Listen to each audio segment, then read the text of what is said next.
Bonjour et bienvenue sur Réflexion faite. Cette vidéo explore comment un match de football peut révéler des comportements humains sous pression en mettant en lumière des postures observables face à la victoire, la défaite et l'injustice au-delà du sport lui-même. Parce qu'à ce niveau-là, le football n'est jamais seulement du sport. C'est un espace où l'ego est exposé, où l'honneur est en jeu, où la pression est maximale. Et quand la pression monte, certains réflexes apparaissent. Ce match Sénégal-Maroc a été un révélateur. Commençons par le Sénégal.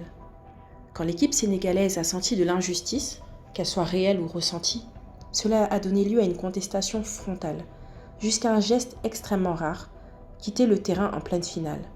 Ce geste n'est pas anodin, il dit une chose simple. Quand l'injustice est perçue comme insupportable, le cadre peut se rompre. S'il y a eu débordement, ce n'est pas sorti de nulle part. Beaucoup de joueurs sénégalais vivaient déjà des frustrations avant et pendant le match. Ce n'est pas une excuse, mais un élément de contexte. Quand la pression s'accumule, quand le sentiment d'injustice s'installe, ça peut déborder. Ce n'est ni calculé, ni stratégique, c'est viscéral. Mais le point le plus important arrive ensuite. Le Sénégal aurait pu perdre par défaut. Et il refuse. Le capitaine va chercher ses joueurs, il les ramène sur le terrain. Le message est clair, on va gagner comme des hommes. Ils reprennent le jeu et ils gagnent. Ce moment est central parce qu'il montre que cette équipe ne se limite pas à la rupture. Il y a aussi une ligne d'honneur. Une victoire, même contestée, doit se jouer jusqu'au bout. Le Sénégal ne gagne pas dans le calme. Il gagne dans la tension, dans le conflit, dans l'exposition. Et sportivement, il n'y a pas débat. Le Sénégal a gagné ce match. Mais ce que ce match met aussi en lumière, c'est une manière de se positionner face à l'injustice perçue. La posture de contestation n'est pas ici une faiblesse. Elle peut être un levier, une façon d'affirmer une légitimité morale. Mais cette posture a un coût, notamment une victoire fragilisée symboliquement par un comportement jugé peu fair-play et par les sanctions qui ont suivi. À force de tout lire comme injustice, même une victoire claire peut perdre une partie de sa force symbolique. Regardons maintenant l'autre posture observée pendant ce match, celle du Maroc. Contrairement à ce qu'on pourrait croire, le Maroc n'est pas dans la maîtrise. On voit une réaction prise dans l'instant, happée par l'enjeu, par l'ego, par la nécessité de gagner, au point d'oublier une chose essentielle. Ils sont filmés.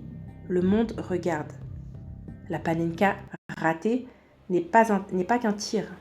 C'est un geste d'assurance excessive. Le fait qu'elle échoue ne change rien au fond.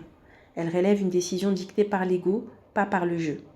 Puis il y a cet épisode devenu viral, le vol de la serviette. Ce n'est pas anecdotique. C'est une tentative de perturber, de faire sortir l'adversaire de son équilibre, non pas par le football, mais par la provocation. Et enfin, après le match, le refus du frère du roi de remettre la coupe au vainqueur sénégalais. Ce geste dépasse le protocole. Il dit une chose, la défaite n'est pas digérée. Mis ensemble, ces gestes racontent la même histoire. Ce n'est pas une posture de combat, c'est une volonté de rester au-dessus coûte que coûte. Pas par la confrontation directe, mais par des gestes symboliques et impulsifs. Une domination revendiquée, même quand le score ne suit plus. Et c'est là que le Maroc se dévoile. Non pas dans la réflexion, mais dans la réaction, dans l'instant.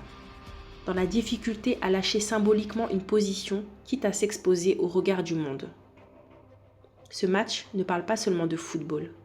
Il parle de nos réactions humaines, quand la pression est maximale.